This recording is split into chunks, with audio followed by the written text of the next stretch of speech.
तो हम properties of acids पढ़ रहे थे। लास्ट टाइम हमने क्या पढ़ा था, मेटल कार्बोनेट और मेटल हाइड्रोजन कार्बोनेट की रिएक्शन एसिड्स के साथ HCl H2SO4। अब उसके बाद नेक्स्ट प्रॉपर्टी है aqueous solution of acids conduct electricity. तो एक सेटअप है हमारे पास, बिल्कुल सिंपल सा एक सर्किट बनेगी।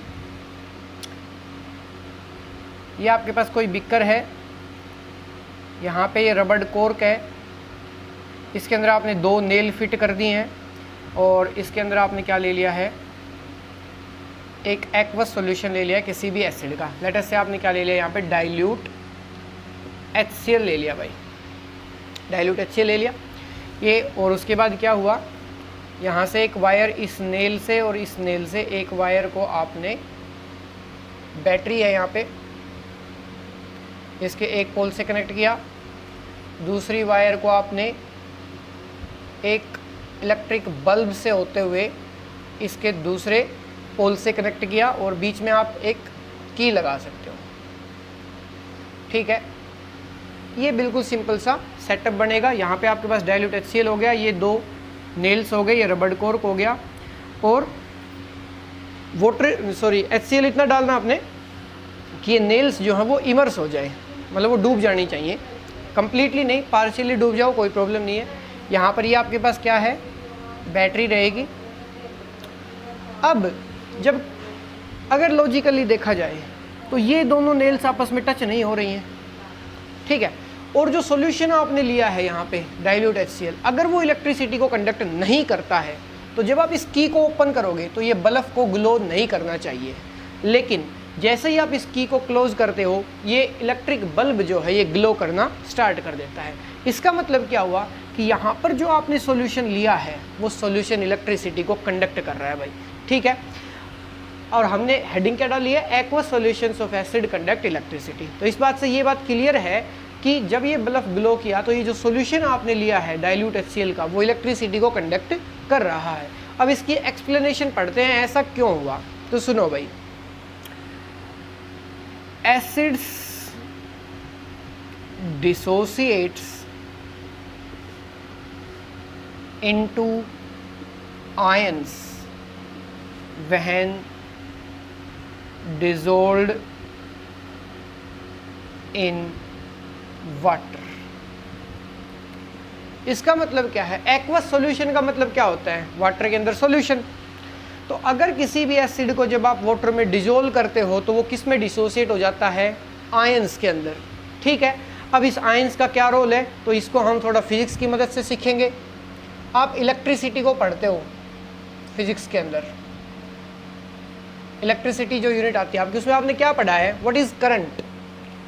करंट क्या होता है भाई, मतलब इलेक्ट्रिसिटी कब कंडक्ट होती है, current flow of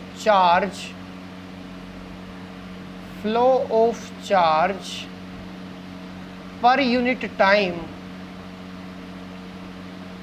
is called current. Current को आप I से रिप्रेजेंट करते हो और क्या लिखते हो, Q/T। I is equals to Q/T। ये क्या कहता है, चार्ज बटे में टाइम इज करंट। और ये चार्ज भी क्या होना चाहिए, फ्लो होना चाहिए। मतलब अगर कहीं पर भी चार्ज प्रेजेंट है और वो फ्लो कर सकता है तो वो करंट को प्रोड्यूस करेगा। Flow of charge per unit time is called current. अब चार्ज 2 टाइप के होते हैं आपके पास, एक पॉजिटिव चार्ज हो गया और एक नेगेटिव चार्ज हो गया। जितनी भी वायर्स आती है आपके पास, जैसे ये वायर यहाँ पे है जो कनेक्टिंग वायर है, इसके अंदर जो चार्ज फ्लो करता है वो क्या होते हैं, इलेक्ट्रॉन्स। वायर्स के अंदर जो चार्ज मटेरियल है जिसकी वजह से करंट प्रोड्यूस हो रहा है वो क्या होता है, इलेक्ट्रॉन होते हैं। लेकिन इस सॉल्यूशन के अंदर क्या है, आयंस है, जो कि आपने लिखा है। आयंस भी तो 2 टाइप की होती हैं, पॉजिटिव आयन जिसका आपने नाम पढ़ा है कैटायन कहते हैं हम उनको, और नेगेटिव आयन जिनका आपने नाम पढ़ा है एनायंस कहते हैं हम उनको, कैटायंस और एनायंस। तो यहाँ से अगर मैं कहूँ जो HCl आपके पास था जिसका आपने एक्वस सॉल्यूशन लिया वो कौन कौन से आयन में टूट जाएगा, H positive plus Cl negative के अंदर। मतलब यहाँ पे जो सॉल्यूशन था उसके पास 2 टाइप के आयन प्रेजेंट, एक हाइड्रोजन पॉजिटिव और क्लोरीन नेगेटिव। जब इस सॉल्यूशन के अंदर आयन प्रेजेंट हैं जैसे ही यहाँ से आप की को क्लोज करोगे आयंस फ्लो करना शुरू करेंगी। इस बैटरी के ऊपर एक पॉजिटिव पोल होगा और एक नेगेटिव पोल होगा। सेम टू सेम ये जो चार्ज है ये यहाँ पे आ जाएगा, किसके ऊपर, इन नेल्स के ऊपर। तो नेगेटिव पोल की तरफ पॉजिटिव आयन दौड़ना शुरू करेंगी और पॉजिटिव पोल की तरफ नेगेटिव आयंस दौड़ना शुरू करेंगी। तो जब ये आयंस जैसे ही चलेंगी इसका मतलब क्या हुआ, फ्लो ऑफ चार्ज हो रहा है, और चार्ज फ्लो कर गया मतलब वहाँ पे करंट है। तो ये चीज़ इलेक्ट्रिसिटी को क्या करेगी, कंडक्ट करेगी। और वही हमारी हेडिंग है कि aqueous solution of acids conduct electricity. और यही कंसेप्ट है कि जो एसिड्स हैं वो इलेक्ट्रिसिटी को कंडक्ट करते हैं, क्योंकि एसिड्स आयंस के अंदर डिसोसिएट हो जाते हैं। आयंस हो गई तो ये आयंस फ्लो करेंगी तो करंट बनेगा, करंट बन गया मतलब इलेक्ट्रिसिटी को कंडक्ट करेगा। ठीक है भाई। इसके बाद प्रॉपर्टीज ऑफ एसिड्स के अंदर ही नेक्स्ट है हमारे पास reaction of acids with bases. तो हम क्या पढ़ते हैं,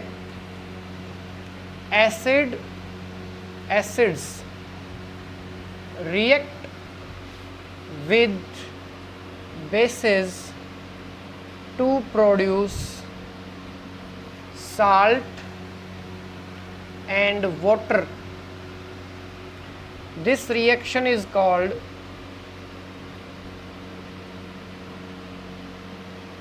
neutralization reaction.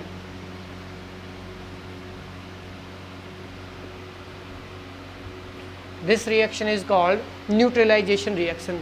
जो फर्स्ट चैप्टर आपने पढ़ा था तो उसके अंदर डिफरेंट टाइप ऑफ रिएक्शंस पढ़ी थी हमने, combination, decomposition, displacement, double displacement, ठीक है, और ऑक्सीडेशन, रिडक्शन, और उसी में एक था आपके पास न्यूट्रलाइजेशन रिएक्शन, जहाँ पे हमने पढ़ा कि जब कभी भी कोई भी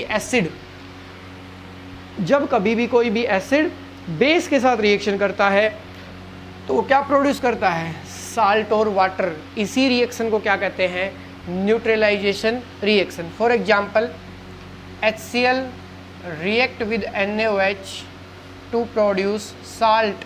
कौन सा साल्ट बनेगा, NaCl प्लस में वाटर। ये जो साल्ट बन गया है तो आपकी किताब में एक नीचे लाइन लिखी मिलेगी कि इस टॉपिक को हम डिटेल में पढ़ेंगे सेक्शन 2.6.3 के अंदर। उसका मतलब क्या है कि जो थर्ड पोर्शन आपका इस यूनिट का आएगा, एसिड्स पढ़ रहे हैं हम अभी, फिर बेसिस पढ़ेंगे और थर्ड पोर्शन क्या आएगा, साल्ट्स। वहाँ पे न्यूट्रलाइजेशन रिएक्शन फुल डिटेल में है। मैं और एग्जांपल करवा देता हूँ। लेट अस से आपके पास एसिड था H2SO4 और आपने इसकी रिएक्शन NaOH के साथ करवाई तो क्या बनेगा भाई, साल्ट बनेगा Na2SO4 प्लस में वाटर। बैलेंस करो इस रिएक्शन को, 2 सोडियम इधर 2 से मल्टीप्लाई कर दो, सल्फेट 1 है, हाइड्रोजन 2 हैं उधर, इसको भी 2 से मल्टीप्लाई कर दो, ये रिएक्शन बैलेंस हो गई है। ठीक है।